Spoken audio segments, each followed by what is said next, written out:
नमस्कार जोहार, मैं राजू और आप देख रहे हैं 24 झारखंड न्यूज। चलिए जानते हैं झारखंड की सुबह से लेकर शाम तक की तमाम बड़ी खबरों को।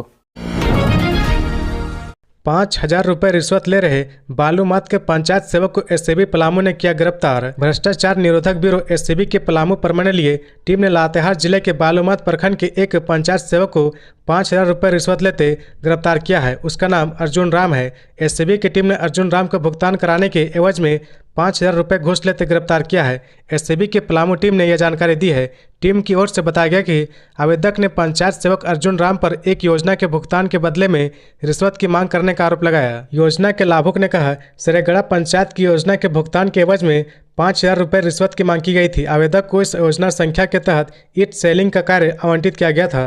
कार्य पूर्ण होने के बाद उसने पंचायत सेवक को भुगतान करने के लिए कहा था। इसके एवज में पंचायत सेवक ने घूस की मांग की थी। पंचायत सचिव ने बिना रिश्वत जब भुगतान की व्यवस्था नहीं की तो लाभुक ने इसकी शिकायत एससीबी की पलामू टीम से की। एंटी करप्शन ब्यूरो एससीबी की टीम ने शिकायत की जांच की। जांच में आरोप सही पाए गए। इसके बाद एससीबी ने एक ट्रैप बिछाया और पंचायत सेवक अर्जुन राम को 5,000 रुपए के साथ रंगे हाथ गिरफ्तार कर लिया। इस संबंध में एससीबी के पलामू थाना में कांड संख्या 5/2024 भादावी की धारा 7 पीसी अमेंडमेंट एक्ट 2018 के तहत केस दर्ज कर लिया गया है। उसे गिरफ्तार कर पलामू लाया गया। उसके खिलाफ आगे की कानूनी कार्रवाई शुरू कर दी गई है। 11वीं जेपीएससी मेंस का रास्ता साफ, 22 जून को होगी परीक्षा।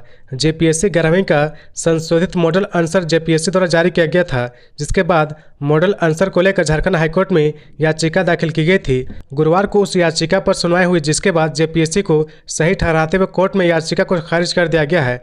मामले में प्रार्थी प्रियंका अनुज, जया कुमारी, सिद्धार्थ सौरभ सहित 5 याचिका दाखिल की गई थी। बता दें कि जेपीएससी की ओर से अधिवक्ता संजय पिपरवाल एवं प्रिंस कुमार ने पक्ष रखा, जिसने कोर्ट को बताया कि प्रारंभिक परीक्षा के बाद जेपीएससी ने 11वीं संयुक्त सिविल सेवा परीक्षा का मॉडल आंसर प्रकाशित किया था, जिसके बाद जेपीएससी द्वारा मॉडल आंसर को लेकर अभ्यर्थियों से आपत्ति भी मांगी गई थी। आपत्ति मिलने के बाद जेपीएससी द्वारा सुधार कर संशोधित मॉडल आंसर निकाला गया था। संशोधित मॉडल आंसर में एक और बार सुधार किया गया था। जो प्रार्थी परीक्षा में असफल हुए थे, उनके द्वारा संशोधित मॉडल आंसर पर बेबुनियाद बात की जा रही थी, इसलिए उनकी याचिका खारिज की गई। मामले की सुनवाई हाईकोर्ट के न्यायमूर्ति डॉक्टर एस.एन. पाठक के कोर्ट में हुई। प्रार्थी की ओर से अधिवक्ता अमृतांश वत्स, सुभाषिष रसिक सोरेन ने याचिका दाखिल कर प्रारंभिक परीक्षा का संशोधित मॉडल आंसर को गलत बताया। झारखंड लोक सेवा आयोग सिविल सेवा की मुख्य परीक्षा 22 जून से ले रहा। आयोग की ओर से परीक्षा की डेट शीट भी जारी कर दी गई है। मुख्य परीक्षा को लेकर आ रही अड़चनों को दूर कर लिया गया है। एडमिट कार्ड डाउनलोड करने में आ रही दिक्कतों के लिए आयोग ने उम्मीदवारों को विकल्प भी दिए हैं। मुख्य परीक्षा 22 जून से शुरू होकर 24 जून तक चलेगी। मुख्य परीक्षा 2 शिफ्ट में ली जाएगी। हर शिफ्ट 3 घंटे का होगा। पहला शिफ्ट सुबह 10 बजे से 1 बजे और दूसरा शिफ्ट दोपहर 2 बजे से शाम 5 बजे तक होगा। मुख्य परीक्षा के लिए केवल राजधानी रांची में 15 परीक्षा केंद्र बनाए गए हैं।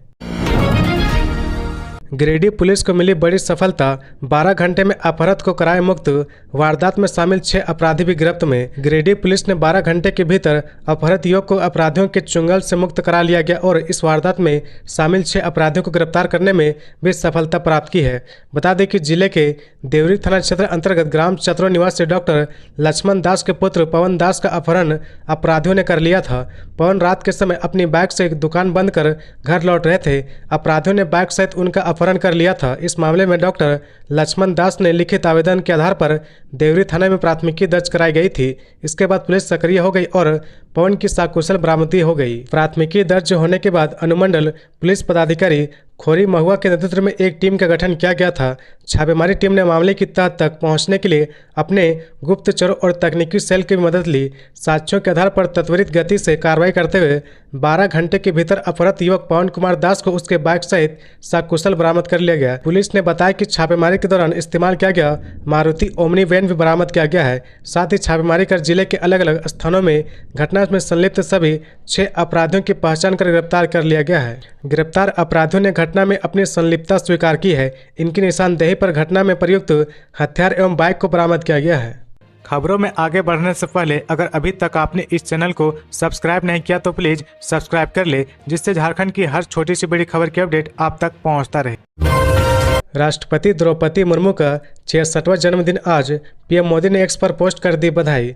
आज राष्ट्रपति द्रौपदी मुर्मू का 66वां जन्मदिन है। इस मौके पर प्रधानमंत्री नरेंद्र मोदी, केंद्रीय गृह मंत्री अमित शाह समेत कई मंत्री और नेताओं ने बधाई दी है। पीएम मोदी ने राष्ट्रपति द्रौपदी मुर्मू को उनके जन्मदिन पर बधाई देते हुए उनकी अच्छी सेहत और लंबे जीवन की कामना की है।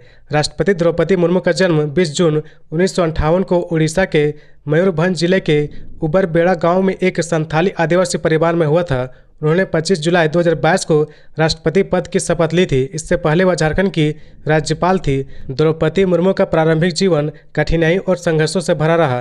गांव के स्कूल से प्राथमिक शिक्षा पूरी करने के बाद मुर्मू आगे की पढ़ाई के लिए भुवनेश्वर गई। उन्होंने रामा देवी महिला महाविद्यालय भुवनेश्वर से कला स्नातक की उपाधि प्राप्त की। वे अपने गाँव से कॉलेज जाने वाली प्रथम बालिका थी। रांची में बार संचालकों का लाइसेंस होगा रद्द, लड़कियां परोस रही थी शराब। रांची में जो बार संचालक नियमों को ताक पर रखकर बार का संचालन कर रहे उन पर उत्पाद विभाग ने कार्रवाई शुरू कर दी है। कई बार वालों के लाइसेंस भी रद्द किए जाएंगे। उत्पाद निरीक्षक रजनीश कुमार ने बुधवार को शहर के आधा दर्जन बार में छापा मारा।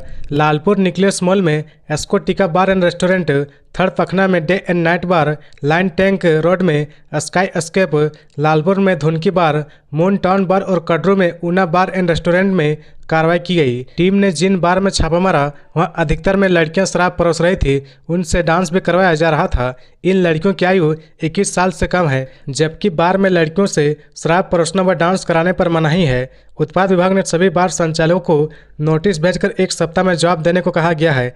अधिकारियों ने बताया कि जवाब संतोषजनक नहीं होने पर बार संचालक का लाइसेंस सस्पेंड कर दिया जाएगा। एक तरफ एसपी कर रहे थे बैठक, दूसरी तरफ सरायकेला में युवक को गोलियों से भुना। सरायकेला खरसावां जिले के आदित्यपुर औद्योगिक क्षेत्र में एक युवक की गोली मारकर हत्या कर दी गई। बुधवार को अपराधियों ने आदित्यपुर थाना क्षेत्र के कल्पनापुरी में एक युवक को दौड़ा कर गोली मार दी, जिससे उसकी मौके पर ही मौत हो गई। मृतक की पहचान बुलेटिन सिंह के बेटे विवेक सिंह के रूप में हुई है। घटना बुधवार रात 8 बजे की है। सूचना पर पुलिस मौके पर पहुंची। बताया जा रहा है कि आपराधिक मामले के आरोपी रहे बिक्की नंदी के स्क्रैप का कारोबार विवेक सिंह देखता था। इधर पुलिस को लोगों ने बताया कि तीनों अज्ञात बदमाशों ने मृतक को घर से बुलाया, जिसके बाद विवेक अपने घर से स्कूटी से निकला। इसी क्रम में तीनों बदमाशों ने उसे घेर लिया। इससे पहले कि विवेक कुछ समझ पाता, बदमाशों ने विवेक पर अंधाधुंध फायरिंग शुरू कर दी, जिसमें विवेक को 3 गोलियां लगी और उसकी मौके पर ही मौत हो गई। मृतक माँ बाप का इकलौता बेटा था। घटना के बाद स्वजन का रो कर बुरा हाल है। उधर घटना के बाद कॉलोनी के लोग में आक्रोश है। लोगों ने एसपी को मौके पर बुलाने की मांग की। एसपी के आने के बाद इस शव को उठाने की बात करते रहे। आदित्यपुर के कल्पनापुरी में जब यह घटना हुई उस समय सरायकेला के पुलिस अधीक्षक मनीष टोपनो आदित्यपुर थाने में मौजूद थे। एसपी पुलिस कर्मियों की क्लास ले रहे थे। इसी बीच यह बड़ी घटना हो गई। कल्पनापुरी के लोग सालों से टीओपी की मांग कर रहे। जिस जगह पर यह घटना हुई है वह अति संवेदनशील इलाका है। 1 साल पहले भी इसी जगह पर हत्या की घटना हो चुकी है। इसी जगह पर ब्राउन शुगर की खरीद फरोख्त होती है। इस इलाके में चोरी की घटनाएं भी आम हो गई है। इन सभी घटनाओं को देखते हुए वे थाना पर धरना देंगे।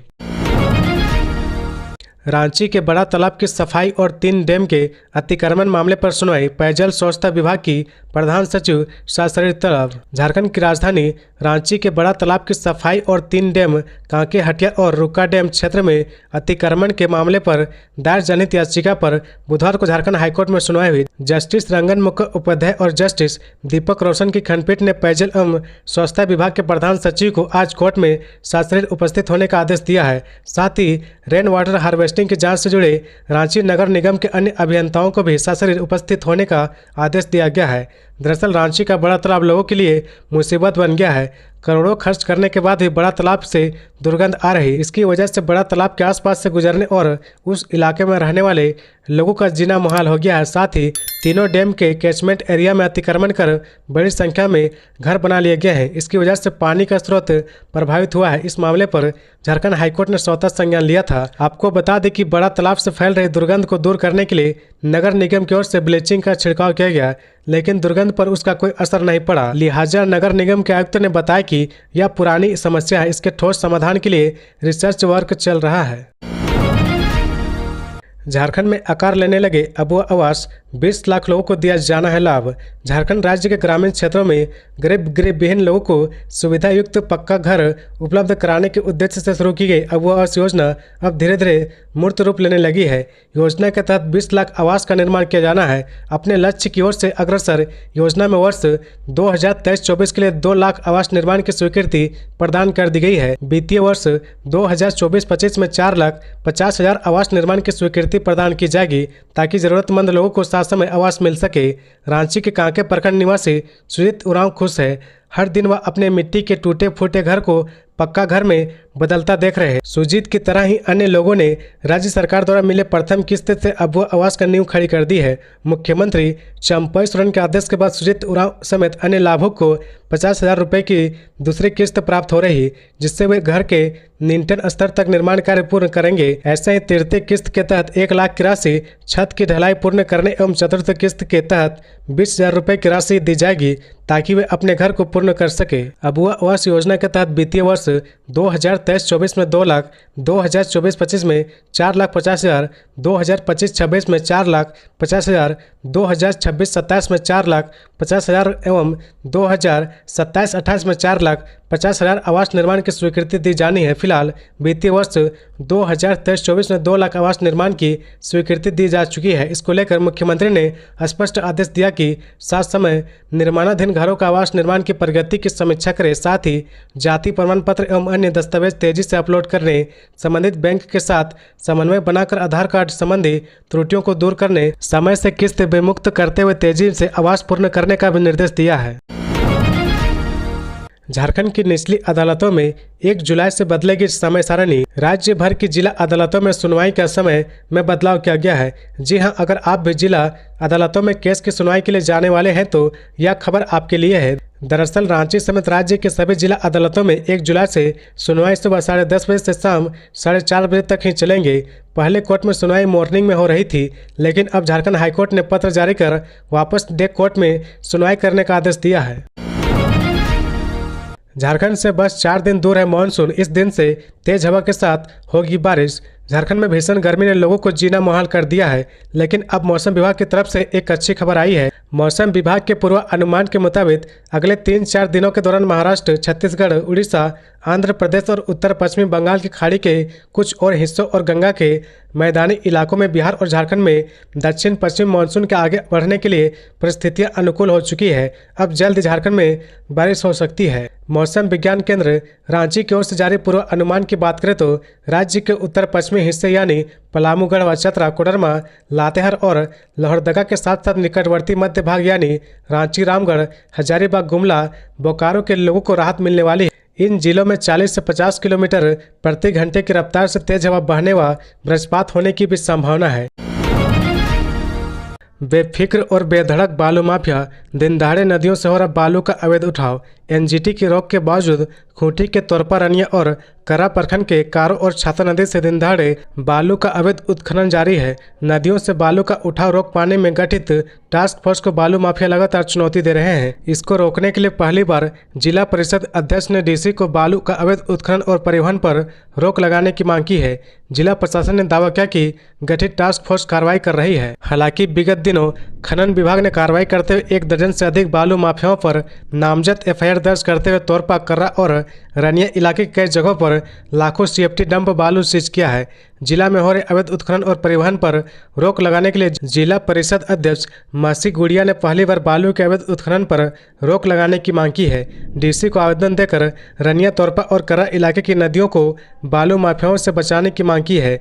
मासी गुड़िया ने बताया कि तोरपा, रनिया और कर्रा क्षेत्र में एनजीटी की रोक के बावजूद भी धड़ल्ले से बालू का अवैध उत्खनन हो रहा है। इस बाबत खूंटी डीसी लोकेश मिश्रा ने कहा कि जिला स्तरीय खनन टास्क फोर्स का गठन किया गया है, साथ ही प्रखंड स्तर पर भी अवैध उत्खनन कर रोक लगाने के लिए टीम बनाई गई है। तो ये थी आज की झारखंड की टॉप बड़ी खबरें। इसी तरह झारखंड की हर छोटी सी बड़ी खबर देखने के लिए आप हमारे चैनल 24 झारखंड न्यूज को सब्सक्राइब करके बेल आइकन प्रेस कर ले, जिससे झारखंड की हर छोटी सी बड़ी खबर की अपडेट आप तक पहुंचता रहे। तो आज के लिए बस इतना ही। हमें दीजिए इजाजत, फिर मिलते हैं नेक्स्ट न्यूज में।